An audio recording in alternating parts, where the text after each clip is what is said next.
assentar. Que Deus possa abençoar ricamente a sua vida, e quero convidar você para abrirmos a palavra do Senhor. Abra a palavra de Deus na primeira carta aos Coríntios, capítulo 11, versos 23 até ao 33. Primeira carta do apóstolo Paulo aos Coríntios. Primeira carta de Paulo aos Coríntios, capítulo 11. Abra a sua Bíblia. Se você está perto de alguém que não tem a palavra, compartilhe a palavra com essa pessoa. Primeira carta do apóstolo Paulo, 11, a partir do verso 23. O apóstolo Paulo, falando à igreja, ele diz: porque eu recebi do Senhor o que também vos entreguei, que o Senhor Jesus, na noite em que foi traído, tomou pão, e havendo dado graças, o partiu e disse: isto é o meu corpo que é por vós. Fazei isto em memória de mim. Semelhantemente também, depois de cear, tomou o cálice, dizendo: este cálice é o novo pacto no meu sangue. Fazei isto todas as vezes que o beberdes em memória de mim. Porque todas as vezes que comerdes deste pão e beberdes do cálice, estareis anunciando a morte do Senhor até que ele venha. De modo que qualquer que comer do pão ou beber do cálice do Senhor indignamente, será culpado do corpo e do sangue do Senhor. Examine-se, pois, o homem a si mesmo, e assim coma do pão e beba do cálice. Porque quem come e bebe para a sua própria condenação, se não discernir o corpo do Senhor. Por causa disto, há entre vós muitos fracos e enfermos, não só espirituais como materiais, e muitos que dormem ou que já morreram. Mas se nós nos julgássemos a nós mesmos, não seríamos julgados. Quando, porém, somos julgados pelo Senhor, somos corrigidos para não sermos condenados com o mundo. Portanto, meus irmãos, quando vos ajuntais para comer, esperai uns pelos outros. Se alguém tiver fome, coma em casa, a fim de que não vos reunais para condenação vossa. E as demais coisas eu as ordenarei quando for. O Senhor abençoe a leitura da sua palavra. Queridos, a celebração da ceia do Senhor deverá ser sempre um momento muito especial na vida da igreja, na vida da noiva do Senhor Jesus. Nós devemos evitar o erro que a igreja de Corinto estava cometendo. E o erro que eles estavam cometendo, queridos, era de vulgarizar, banalizar a celebração da ceia do Senhor. Essa é a razão pela qual nossa igreja celebra a ceia uma vez por mês. Essa é uma discussão interessante. Quantas vezes a ceia deve ser celebrada? Há igrejas que celebram a ceia todo domingo. Há igrejas que veem a ceia de uma forma tão especial que a celebram apenas uma vez no ano. Há o perigo realmente de banalizarmos a ceia, vulgarizarmos a ceia. Era o que estava acontecendo com os irmãos em Corinto.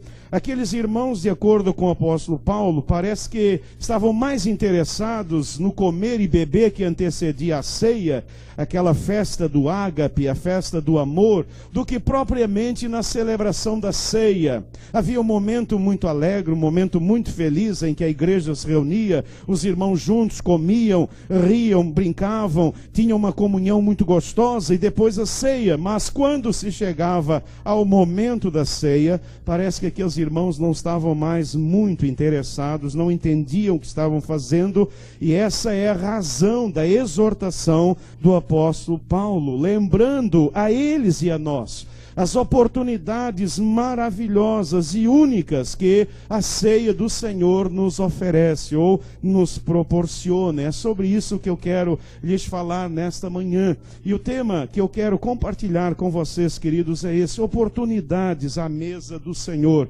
Queridos, não é apenas mais um momento, não é mais uma ceia que celebramos, mas é um momento único na nossa vida, é um momento único na vida da igreja. Deve ser um momento especial, especial esse momento quando estamos diante da mesa do Senhor. E a mesa do Senhor, a celebração da ceia, ela nos oferece, queridos, algumas oportunidades. Eu quero compartilhar 3 delas nesta manhã com cada um de vocês. A ceia do Senhor, ela nos oferece, em primeiro lugar, queridos, uma oportunidade muito séria de reflexão. Uma oportunidade, um momento sério para refletirmos. Eu creio que esse é um desejo. Esse foi um dos desejos do Senhor Jesus. A ceia é um memorial. Já tenho compartilhado com os irmãos de que eu venho de uma cultura em que memoriais são muito importantes. E isso é bem interessante. Eu não sei quantos de vocês já foram naquele monumento que fica lá no aterro do Flamengo, aquele monumento que é um memorial às pessoas que morreram na guerra. Todo jovem deveria ir lá. Todo o filhinho de papai deveria ir lá. Todos vocês mais jovens deveriam ir lá e ver e ler a história de homens e mulheres que deram a sua vida. Recentemente eu preguei lá na Vila Militar, no culto do Dia do Soldado. E houve uma cerimônia depois da mensagem, quando estavam alguns chamados pracinhas, pessoas que lutaram na guerra. E é bem interessante que o capelão, e o primeiro capelão foi o pastor João Filson Sorém. Ele é o patrono da capelania do Exército Brasileiro. Ele foi capelão do Exército lá em Monte Castelo, se não estou em erro, lá na Itália. E ali estavam 2 ou 3 ex-combatentes, e alguém falou sobre eles dizendo, eles estiveram lá em Monte Castelo, na Itália, lutando na Segunda Guerra Mundial.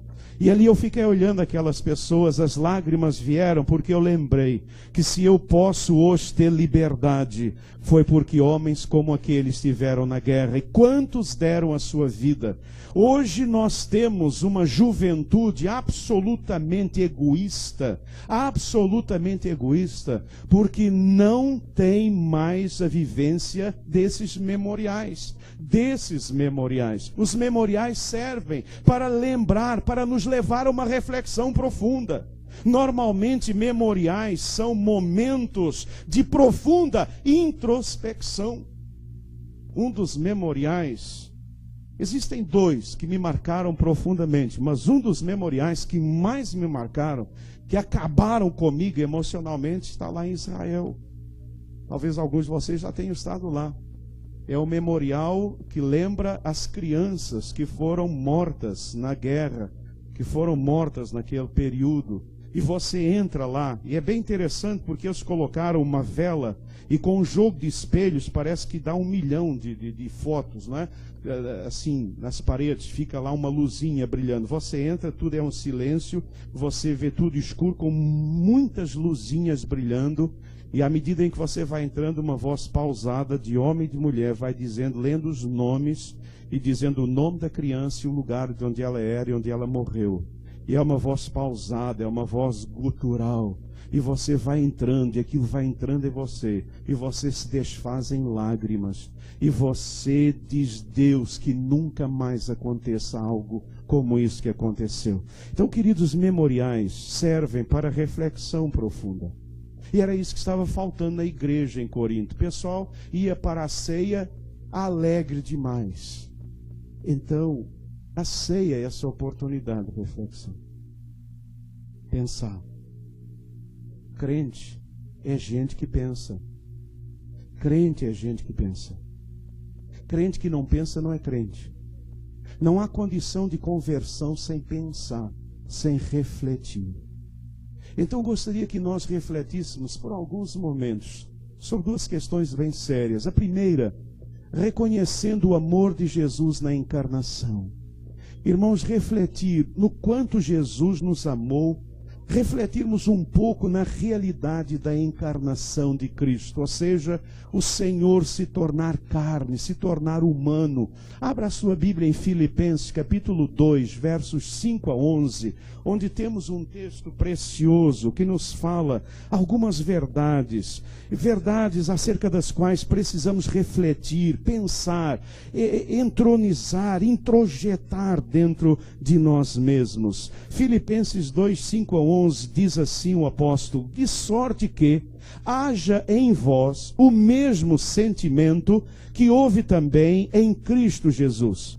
Agora ele começa a descrevê-lo, que sendo em forma de Deus, não teve por usurpação ser igual a Deus, mas esvaziou-se a si mesmo, tomando a forma de servo, fazendo-se semelhante aos homens.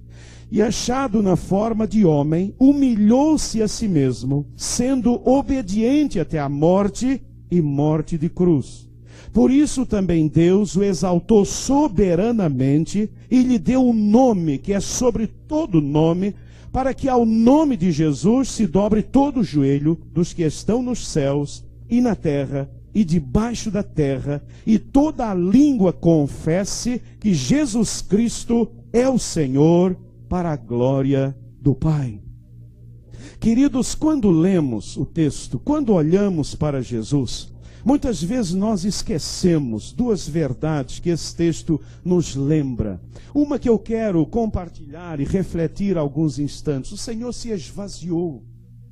O Senhor se esvaziou. O que significa isso? O Senhor se esvaziou. Queridos, Jesus não se esvaziou da sua divindade, porque ele continuava sendo divino. Ele continuava sendo perfeito homem e perfeito Deus. Na verdade, esvaziar significa que ele abriu mão da sua posição na eternidade, a sua posição de glória. O Senhor abriu mão desta posição para descer até nós, para encarnar, para se tornar homem, se tornar carne. Ele abriu mão dessa posição de glória que ele tinha com o Pai e o Espírito lá na eternidade. Mais do que isso, esvaziar significa que o Senhor, ele ocultou a sua glória num corpo humano.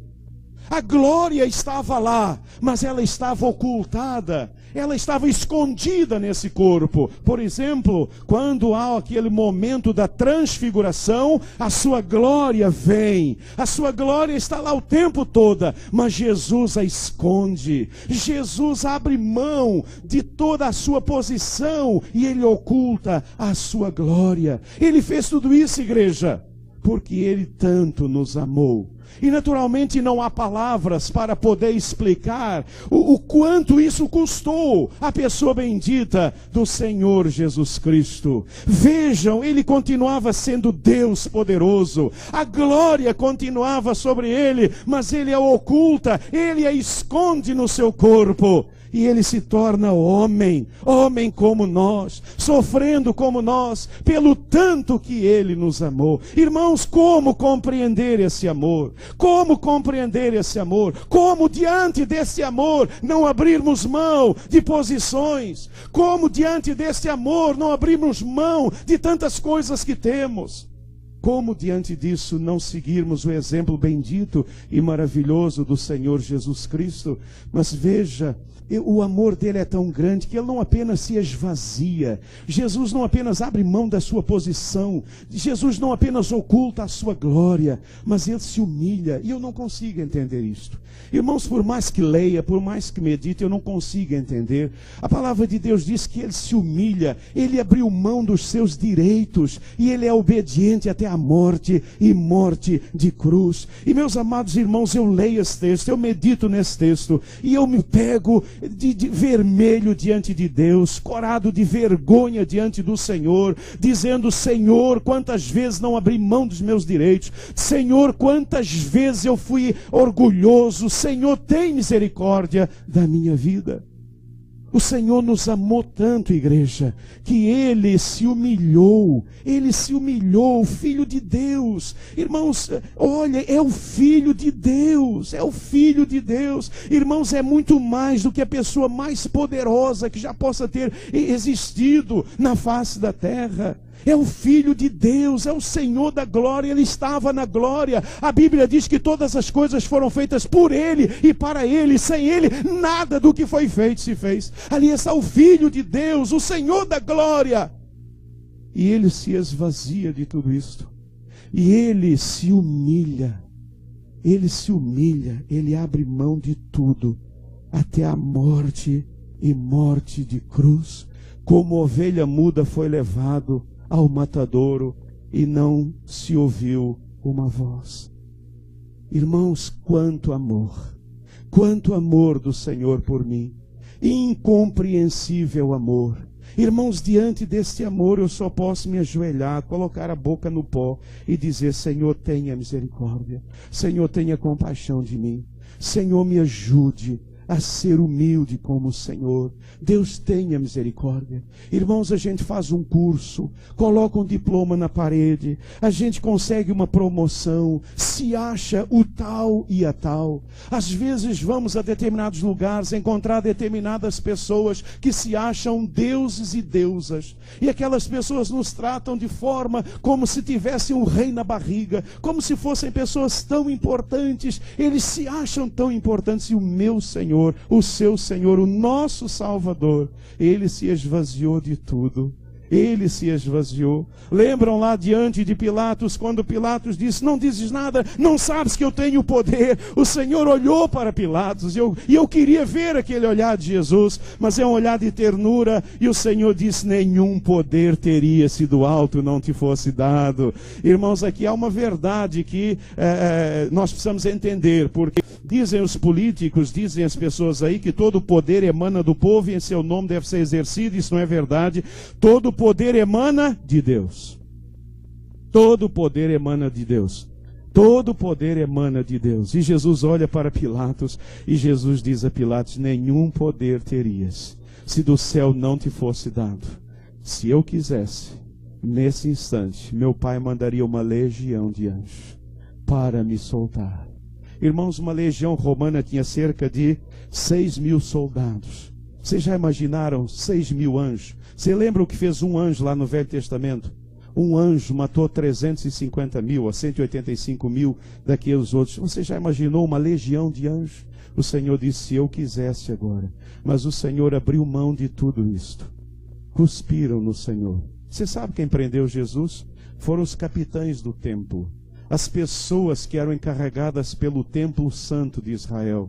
Eram aqueles homens religiosos que prenderam Jesus e começaram a bater em Jesus, a cuspir em Jesus, a difamar o Senhor Jesus. Irmãos, ali está o Filho de Deus. Ele abriu mão de tudo, porque Ele me amou. Ele te amou. Qual é a minha resposta? Qual é a sua resposta a esse amor do Senhor?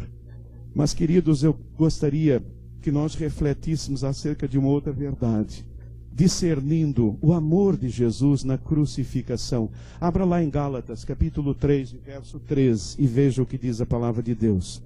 Gálatas, capítulo 3, versículo 13. Ah, meus queridos irmãos, um dia todas as pessoas deste mundo se verão diante desta realidade. Um dia diante todos os poderosos, todos os intelectuais, um dia todos os agnósticos e ateus se verão diante desta realidade. Ah, meus queridos irmãos, o dia em que a humanidade perceber e entender essas verdades, que não seja tarde demais. Precisamos refletir nesta manhã e refletir sobre o amor de Cristo na crucificação. Gálatas 3,13 diz: Cristo nos resgatou da maldição da lei, fazendo-se maldição por nós, porque está escrito: maldito todo aquele que for pendurado no madeiro. Cristo nos resgatou da maldição da lei, fazendo-se maldição por nós, porque está escrito: maldito aquele que for pendurado no madeiro. Queridos, aqui nós precisamos entender duas verdades maravilhosas. O Senhor, ao ser crucificado, Ele se ofereceu em nosso lugar. E ali, ao se oferecer em meu lugar, em seu lugar, o Senhor Jesus, Ele sofreu a terrível ira de Deus contra o pecado. A ira de Deus contra o pecado, ela foi jogada sobre Jesus. Foi isso que levou o Senhor ao Getsêmani. É isso que leva o Senhor a sofrer no Getsêmani. Jesus não teme a morte, mas Jesus está diante dessa perspectiva de dar a sua vida no meu lugar, no seu lugar. A ira de Deus, a ira que deveria cair sobre a minha vida, a ira de toda a humanidade, cai na pessoa bendita do Senhor Jesus Cristo. a ira de Deus. Irmãos, eu não sei, mas eu acredito que nós não conheçamos a ira de Deus. A palavra do Senhor diz que um dia essa ira cairá sobre essa terra. Creio que quando a igreja estiver sendo arrebatada, quando não houver mais igreja nesse mundo, o mundo experimentará a ira de Deus, a ira do Cordeiro. Toda essa ira de Deus contra o pecado, ela é derramada sobre a pessoa bendita do Senhor Jesus. Quando Jesus está naquela cruz, ele está sofrendo a ira de Deus, um Deus irado com o pecado, porque, irmãos, Deus não suporta o pecado. Deus, um Deus santo, não pode suportar o pecado. A santidade de Deus não suporta o pecado. E naquele instante, o pecado, meu pecado, os nossos pecados foram colocados sobre Jesus, e Deus o viu com todo aquele pecado, e a ira de Deus estava sobre a pessoa do Senhor Jesus. E Ele sofre isso porque Ele nos ama, mas Ele, ao ser crucificado, Ele oferece a sua vida para nos resgatar. Resgate é compra, é uma palavra jurídica que significa alguém que compra algo, e o Senhor nos comprou. Ele pagou o preço, e o preço foi sofrer horrenda maldição de Deus, porque era maldito aquele que morria numa estaca. Era maldito. E o Senhor Jesus sofre essa morte maldita, horrenda. Ali o Senhor Jesus é vituperado. Ali o Senhor Jesus, Ele sofre moralmente. Ele sofre essa morte terrível na cruz. Por isso as pessoas passam, por isso as pessoas debocham, porque para o judeu era maldição. E os judeus passam, e o povo passa, e eles então debocham, porque ali estava alguém que é maldito, e ele sofre tudo isso sendo o Deus poderoso, porque Ele me ama. Queridos, como entender esse amor de Deus? Como entender esse amor de Deus? Irmãos, como colocar essas picuinhas nossas diante desse amor de Deus? Como trabalhar essas questõezinhas entre nós diante de tamanho amor de Deus? Como pode nos prendermos a questiúnculazinhas de você disse, você não disse, você me magoou, você não me magoou, diante de tamanho amor do Senhor? Irmãos, eu creio que diante dessa realidade, nós deveríamos rolar pelo chão, chorando e clamando ao Senhor e pedindo perdão. Senhor, tem misericórdia. Senhor, me perdoa. Senhor, eu tenho sido ingrato. Senhor, eu não tenho sabido corresponder a esse amor. Deus, eu tenho sido um orgulhoso. Deus, eu tenho sido metido. Deus, eu tenho me achado. Deus, por onde eu tenho passado, eu tenho feito miséria. Deus, tem misericórdia da minha vida. Irmãos, diante dessa mensagem, não há como levantar os olhos. Apenas nós podemos nos colocar diante do Senhor e dizer: tem misericórdia de mim, Senhor, tem misericórdia de mim. Eu não sei como tem sido a sua vida, eu não sei que tipo de vida você tem vivido, querido, mas eu quero que você reflita nessa manhã, olhando a ceia, olhando os elementos da ceia, que você entenda. Olhe para o seu Jesus e veja o seu Jesus. Ele é o Filho de Deus, Ele é o seu Criador. Você está aqui porque Ele criou você, Ele plasmou você. Você é fruto do amor, da criação de Deus. E veja, Ele te amou tanto, que Ele se esvaziou, Ele se humilhou, Ele ofereceu a sua vida no meu lugar, Ele me resgatou, Ele fez de mim o que eu sou. Queridos, não há espaço para vanglória, não há espaço para orgulho. Aquilo que eu sou é graça. Eu sou graça de Deus. Eu sou graça de Deus. A minha vida é graça de Deus. Irmãos, a minha vida é louvar desde que eu levanto até que eu deito. Irmãos, a nossa vida é uma vida de louvor, de gratidão a Deus, de gratidão a Deus. Você está reclamando de quê, meu irmão? Você está reclamando de quê, minha irmã? Você está amargurado com o que, meu irmão? Amargurada com o que, minha irmã? Louve, glorifique o Senhor da glória, que tanto te ama.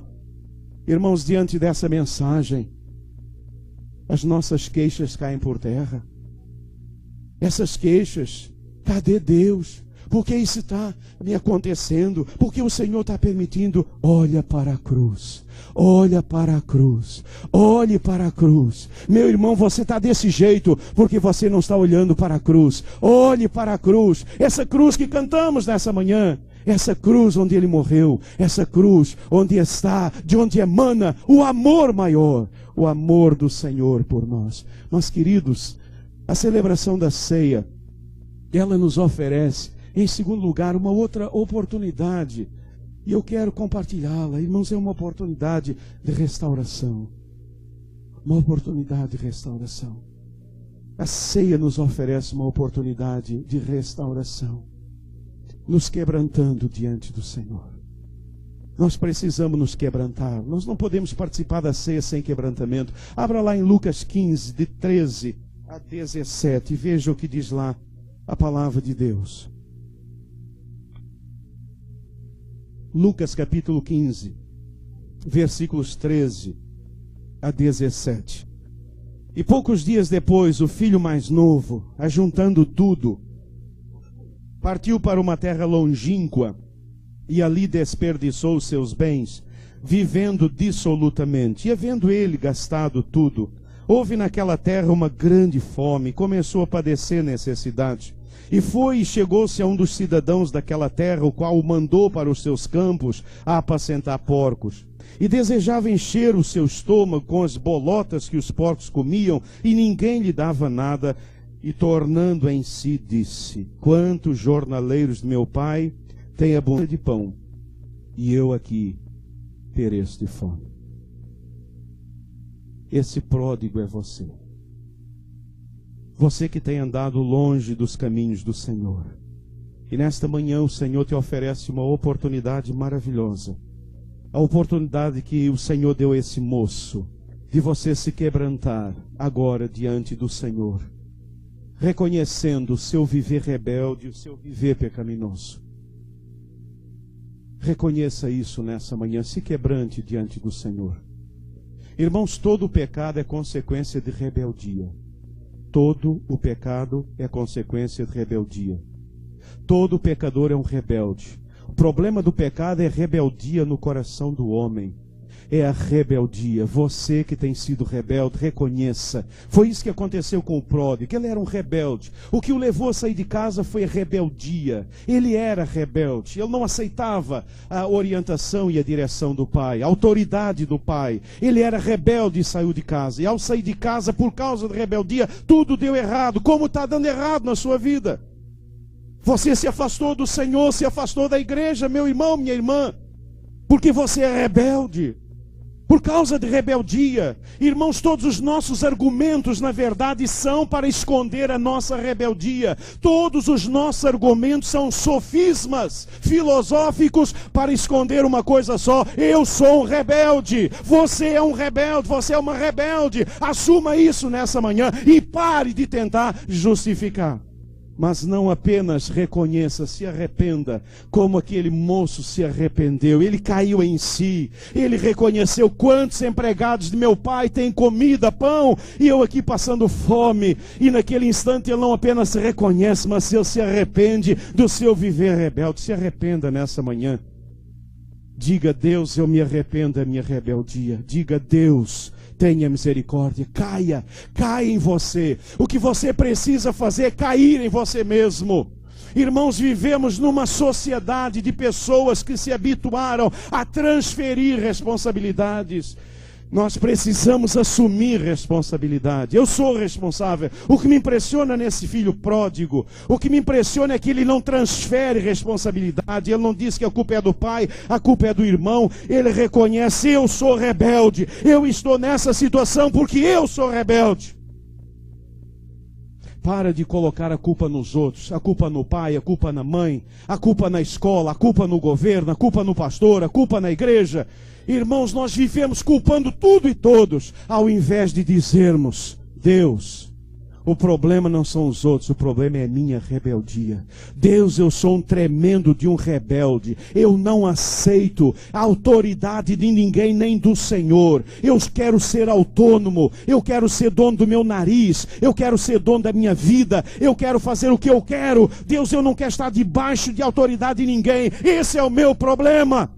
E nessa noite, se arrependa. Nessa manhã, se arrependa.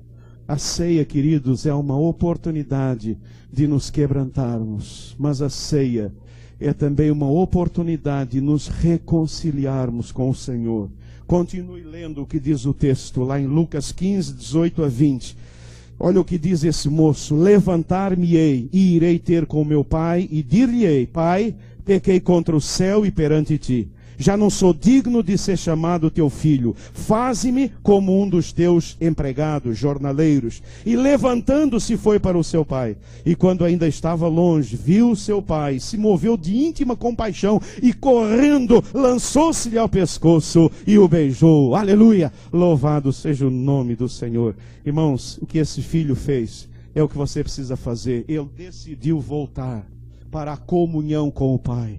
Ele decidiu voltar para a comunhão com o Pai. Ele decidiu voltar para a comunhão com a casa do Pai. É isso que você precisa fazer nessa manhã. É decidir voltar para a comunhão com o Senhor, para a comunhão com a igreja do Senhor. Você precisa fazer isso nessa manhã. O momento é esse. O Senhor Jesus está aqui e Ele quer pular no seu pescoço nessa manhã. Ele só está esperando você levantar, porque quando você levantar, Ele vai correndo. E talvez você esteja aqui nessa manhã pensando: mas será que Ele vai me aceitar?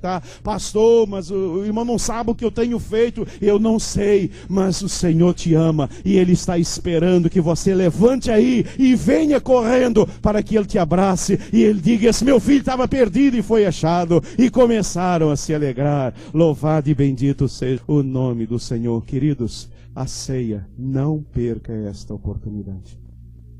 Essa é a oportunidade de Deus para você. A oportunidade de voltar.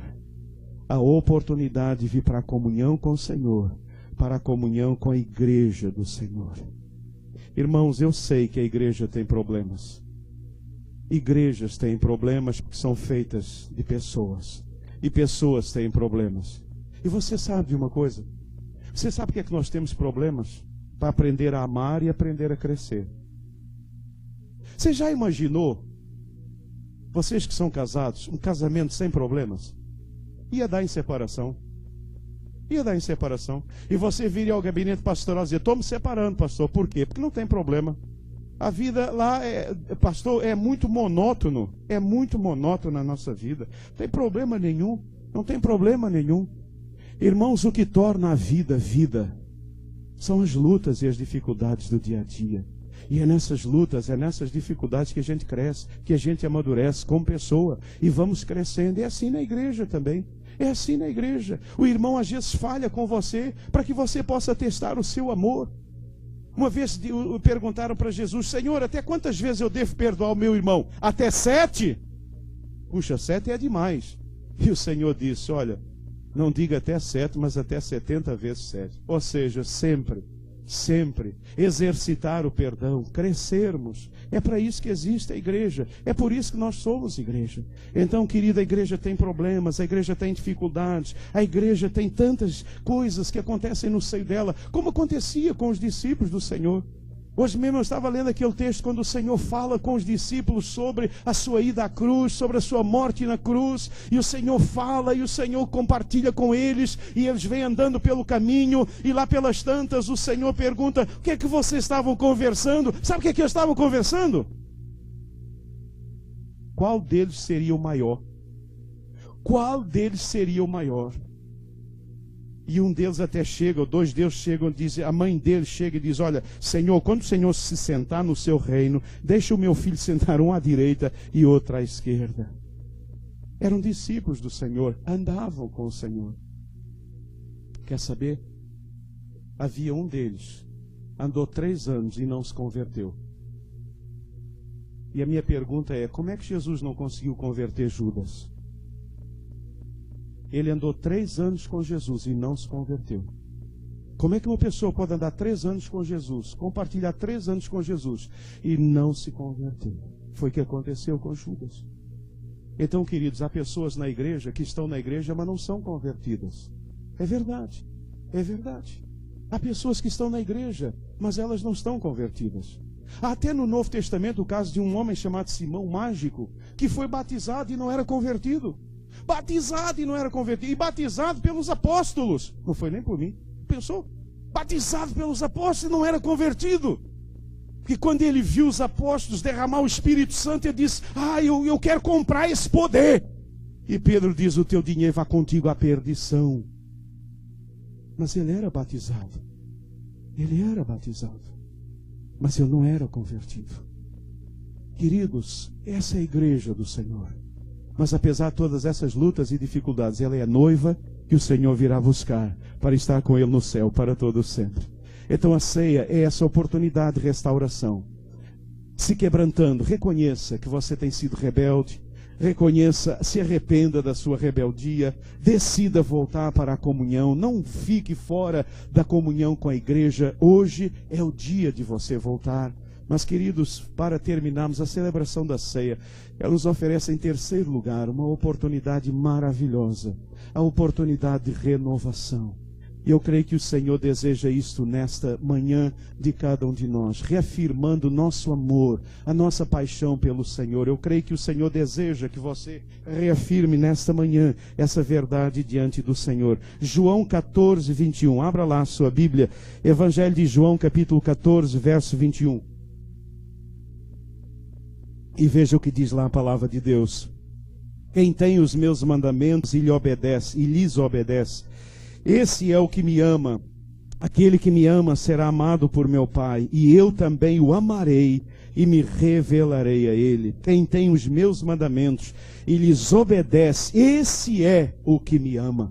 Queridos, diante da ceia, ao participarmos da ceia, nós temos esta oportunidade maravilhosa de renovarmos o nosso amor e dizermos a Ele: Deus, eu tenho prazer em meditar, em obedecer a palavra do Senhor, que o nosso prazer seja louvar, adorar o Senhor da palavra.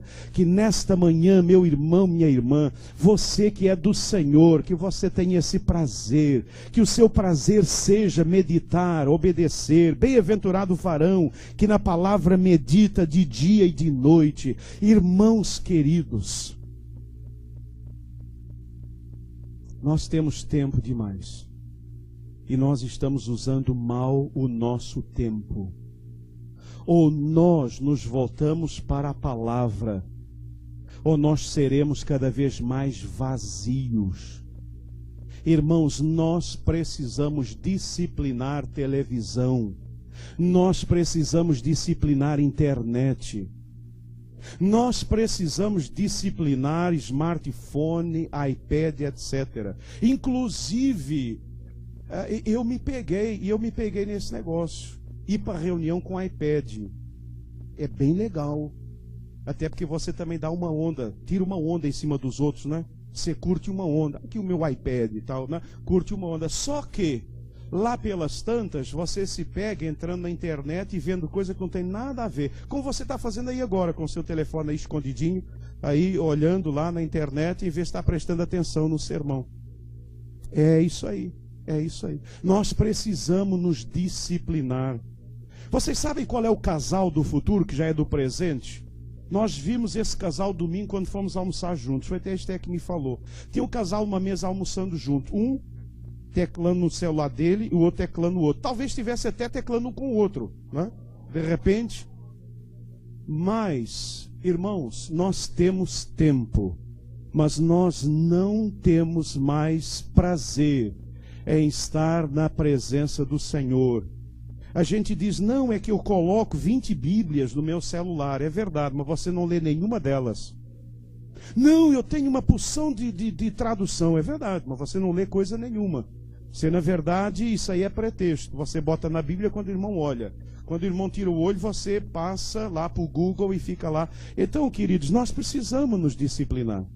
Nós precisamos de estar na presença do Senhor.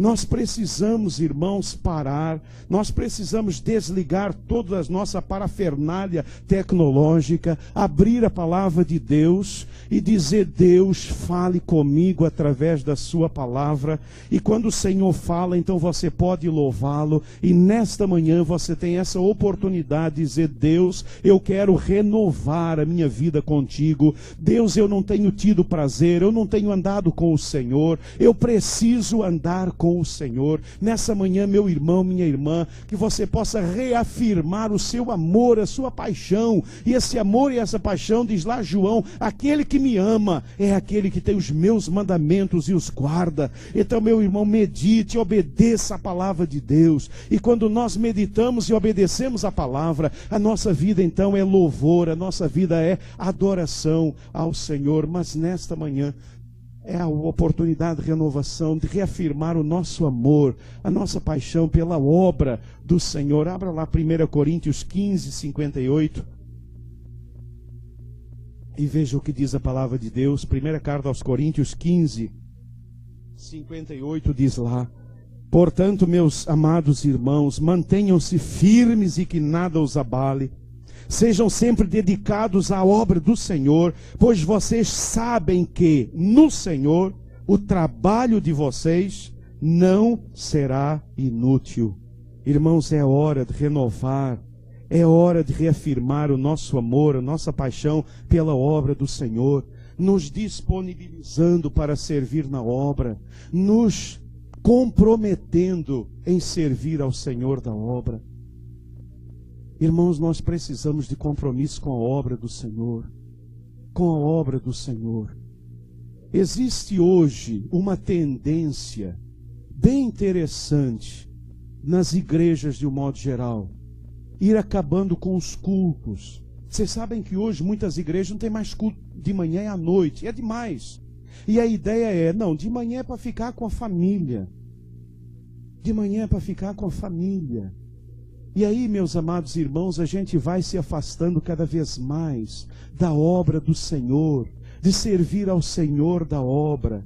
O inimigo é astuto demais. Se disponibilize para servir na obra. Se comprometa com a obra do Senhor. A sua vida depende disso. O seu trabalho depende disso. A sua profissão depende disso, irmãos. Porque quando nós estamos envolvidos com o Senhor da obra e com a obra do Senhor, o Senhor está cuidando da nossa. Não tenham dúvidas que vocês que estão aqui nesta manhã, o Senhor está cuidando dos seus negócios. E segunda-feira você vai ter a prova disso, meu irmão. Você foi fiel ao Senhor e Ele será fiel a você. Porque o nosso Deus é um Deus que é fiel. Irmãos, eu não vi ninguém até hoje perder algo por servir ao Senhor. Por servir ao Senhor, por ser comprometido com o Senhor. Pelo contrário, o que eu vejo é quando nós perdemos o compromisso, quando nós nos afastamos, aí sim a nossa vida começa a ter problemas e problemas sérios. Eu me lembro de uma irmã.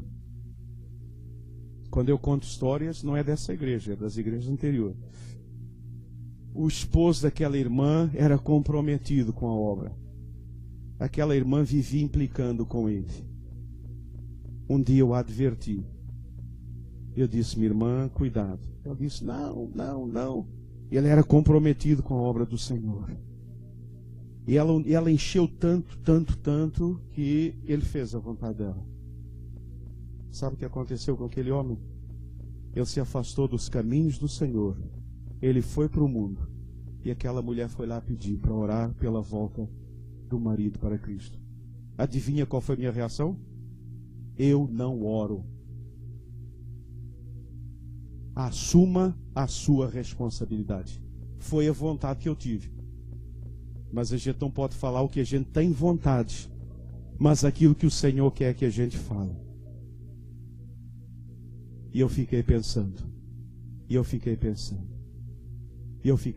Quando o marido estava na igreja, fiel ao Senhor, ela reclamava o tempo todo. Tem pai que faz isso com o filho? Tem pai que castiga o filho não deixando o filho ir no acampamento? Não, meu irmão, não deixa ele ir no acampamento, não deixa ele ir nas festinhas, não deixa ele ir nessas outras coisas, deixa ir sim. Mas tem gente que castiga. com a igreja.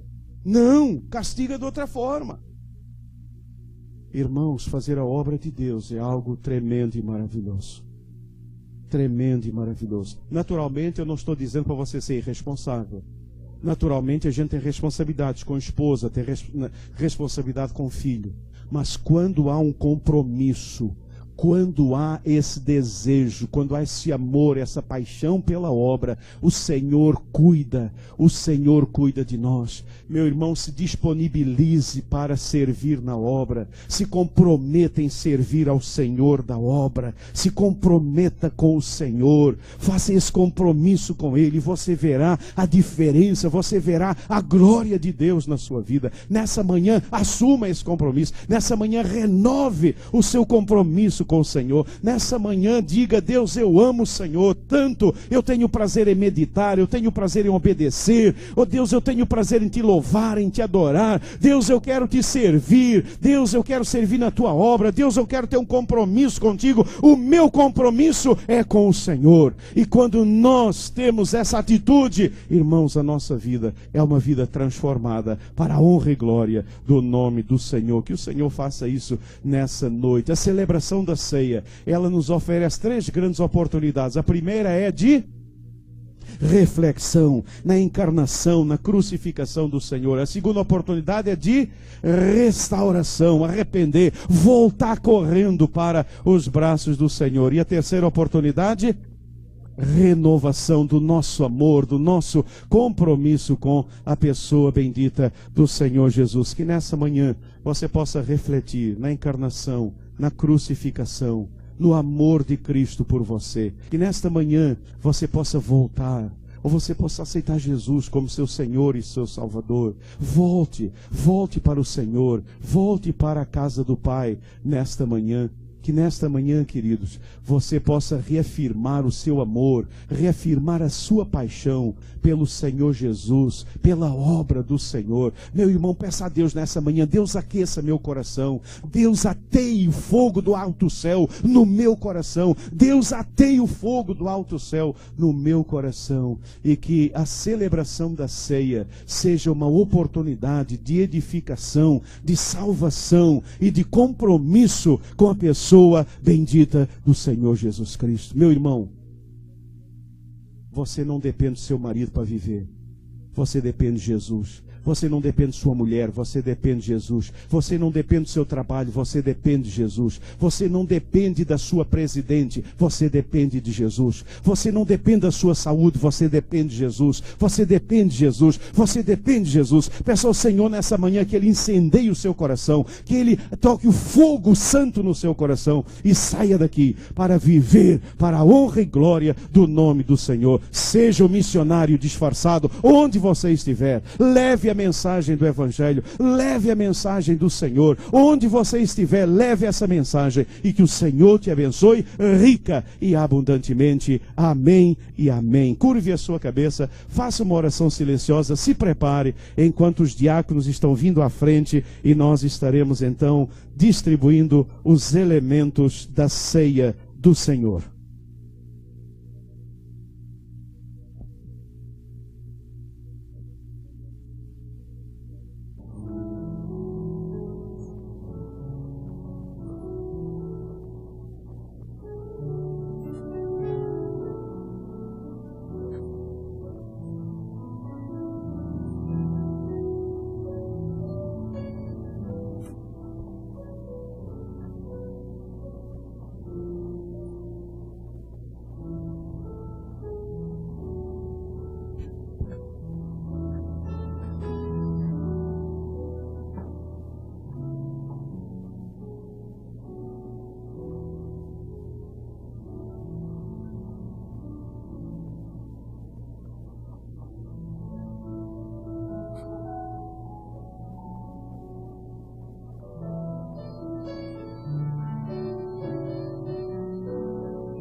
Querida igreja, o Senhor Jesus, na noite em que foi traído, Ele tomou o pão. Ele distribuiu esse pão pelos seus discípulos, dizendo: tomai, comei. Este pão é o meu corpo que é dado por vós. Fazei isto todas as vezes que o comerdes, em memória de mim. Porque todas as vezes que vocês comerem esse pão, estareis anunciando a morte do Senhor, até que Ele venha. Semelhantemente, depois de cearem, o Senhor Jesus tomou o cálice e Ele distribuiu esse cálice pelos discípulos, dizendo: tomai e bebei. Esse cálice é o meu sangue que é dado por vós.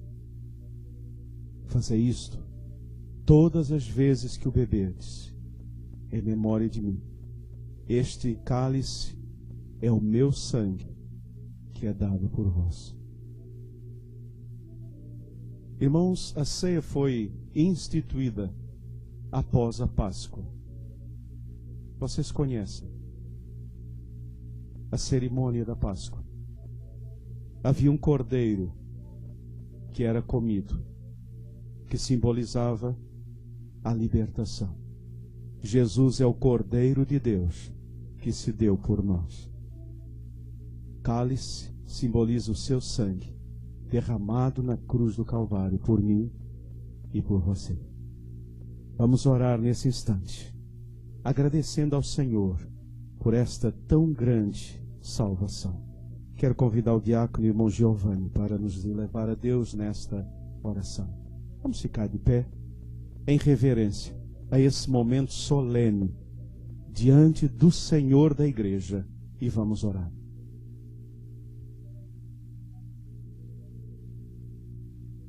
Senhor Deus, nosso Pai, é um momento muito especial esse que estamos vivendo, porque paramos dos nossos afazeres, paramos todos os nossos pensamentos e nos voltamos para Ti. Refletimos no Teu amor, na expressão maior do Teu amor, ali com o sacrifício do Teu Filho ali na cruz. E Tu fizeste aquilo por nós, Senhor. Ó Pai, nós Te agradecemos, nós estamos gratos, porque Tu mesmo nos tocaste a ponto de percebermos, Senhor Deus, o Teu amor para conosco. E por isso estamos aqui, Senhor Deus, celebrando esse momento tão especial. Ó Senhor Deus, que saiamos daqui fortalecidos cada vez mais, Senhor Deus. Que nenhuma pessoa aqui, Senhor Deus, saia daqui da mesma forma que entrou, sem perceber o quanto Tu nos amas, Senhor Deus. Abençoa continua abençoando a cada um de nós, Senhor Deus. Ó Senhor Deus, que nós tenhamos esta alegria, sintamos o que Tu tens feito por nós. E essa alegria expressa, Senhor Deus, no nosso agir, ao sairmos daqui. Que nós possamos expressar esse amor que Tu tens derramado por nós a outras pessoas que ainda não Te conhecem. Abençoa a Tua congregação aqui, abençoa o Teu povo, Senhor Deus. Toque em cada alma aqui presente, Senhor Deus. Sê conosco. Obrigado, Pai, por tudo que Tu nos tens dado, tudo que Tu tens feito por nós e continuarás fazendo até que Teu Filho retorne para nos levar em glória. Te agradecemos tudo isso e o fazemos em nome de Jesus. Amém. Amém. Louvado seja o Senhor. Os irmãos podem todos assentar.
facilmente. Ele quer fazer estar por hora, mas tenha isso sempre em sua mente. O Calvário, o bem venceu lá.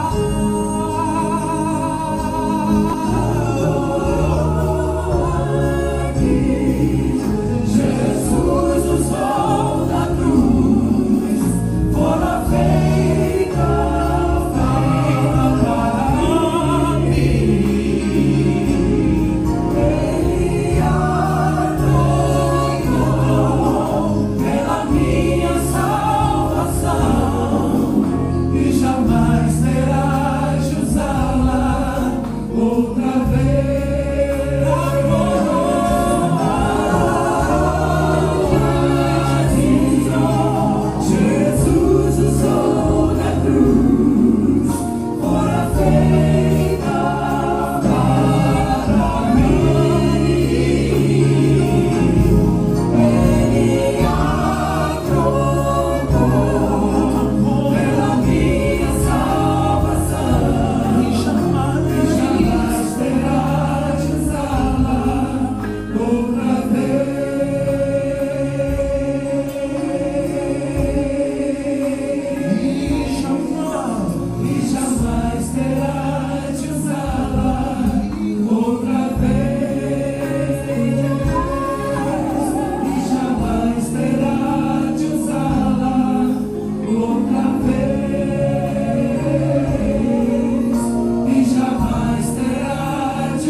Jesus usou da cruz, fora feita para mim.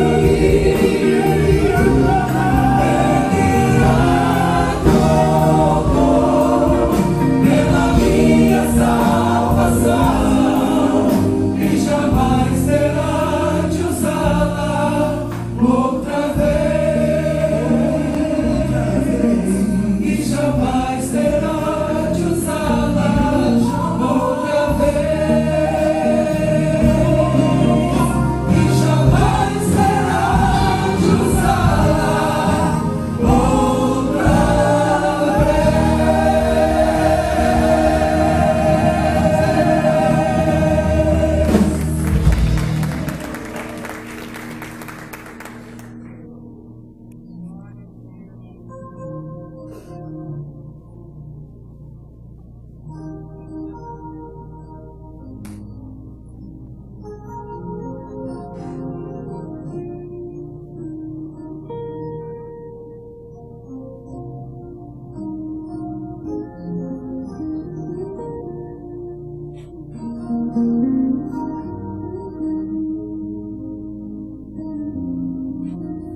levantai-vos. Como igreja do Senhor Jesus e cumprindo a ordem do Senhor dada a nós, comamos todos o pão.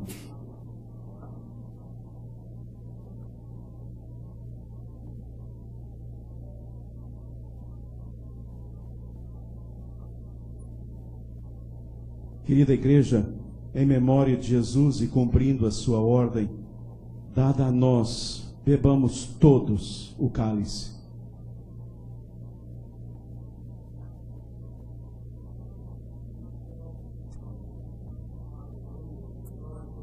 Pai, nós louvamos o Teu nome nesta manhã e Te agradecemos pelo sacrifício do Calvário. Deus, nós agradecemos porque um dia o Senhor desceu a esse mundo, o Senhor nasceu, o Senhor se fez um de nós, o Senhor nos amou tanto, o Senhor foi àquela cruz, o Senhor deu a sua vida por mim e por cada um que aqui está. E Deus, ao término desse culto, nós queremos reafirmar a nossa fé no Senhor Jesus. Nós queremos declarar que o Senhor é o amado da nossa alma, é o nosso Salvador, é o nosso Senhor.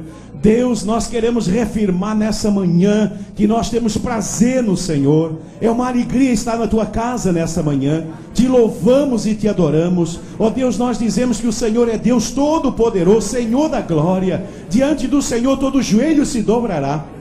E nós cremos, meu Pai, que o Senhor vai voltar um dia para buscar a sua igreja. E por isso a igreja diz nesta manhã: Maranata, ora vem, Senhor Jesus. Deus, continue abençoando a sua igreja, continue derramando a sua graça sobre nós. Deus, traga um avivamento poderoso. Deus, ateie o fogo do alto céu em cada coração aqui nesta manhã, e que ninguém saia daqui, ó Deus, sem voltar para o Senhor, sem entregar o seu coração a Jesus. Deus, que todos nesta manhã possamos ter uma experiência viva, real com o Senhor. É a nossa oração, no nome santo de Jesus, por quem oramos, amém e amém, Senhor. Podemos terminar cantando O Rei Está Voltando?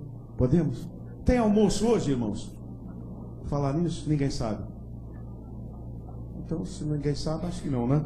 Ok, igreja, vamos terminar então cantando O Rei Está Voltando, o Rei Está Voltando, declarando dessa forma o nosso amor, o nosso desejo de que Cristo Jesus venha buscar a sua igreja. Que Deus a todos nos abençoe.